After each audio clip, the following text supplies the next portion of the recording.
Tiger ये बताओ, इतने सालों से कहां थे तुम? अब ऐसा तो नहीं हो सकता ना कि इतने सालों के बाद तुम हमारे सर पे आके बैठ जाओ और हम मान लेंगे कि तुम टाइगर हो। मजाक तो नहीं हो रहा है यहाँ? क्यों अकरम, सही कहा ना? और जिस गति की तुम बात कर रहे हो ना, उसको लिया नहीं जाता, कमाया जाता है। आई बात समझ में? अच्छे से जानता हूँ, छीनना मेरे खून में भी नहीं है। मैं इतने सालों से कहाँ गायब था, क्या कर रहा था, ये सब समझाने का तो हमारे पास टाइम नहीं है शायद। और रही बात कि मैं टाइगर हूँ या नहीं हूँ, ठीक है, तुम तरीका बताओ, साबित कर दूंगा। शाबाश, ये हुई ना बात। अकरम ने मुस्कुराते हुए अभिनव को देखा। उसकी आंखों में अभिनव के लिए गर्व की भावना झलक रही थी। उसने जितना सोचा था, अभिनव उससे भी खूंखार था, लेकिन बलराज के माथे पर शिकन बरकरार थी।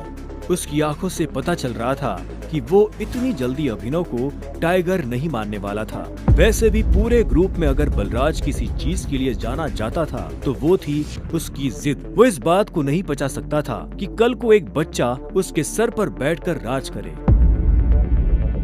सिर्फ अकरम की शाबाशी से काम नहीं चलेगा प्यारे, पर मैंने अभी एक्सेप्ट नहीं किया है कि तुम टाइगर हो।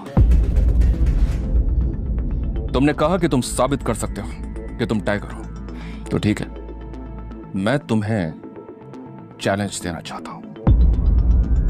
ये क्या कह रहे हो तुम? Relax Akram, relax. Let's fight, लड़ते हैं। अगर तुम जीते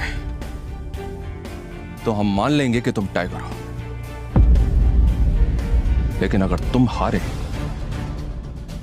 तो हमसे कुछ पैसे लेना और गुड़गांव से कहीं बहुत दूर जाकर सेटल हो जाना। बलराज, क्या कह रहे हो तुम? ये सही नहीं है।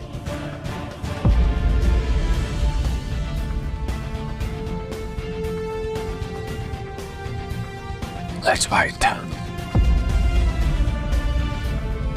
कब करनी है लड़ाई? नहीं टाइगर, होल्ड।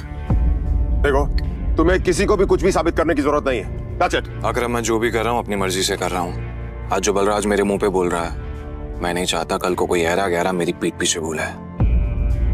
अकरम ने अभिनव की आंखों में संजय जैसे तेवर देखे तो उसने एक गहरी सांस ली और सब ऊपर वाले के भरोसे छोड़ दिया।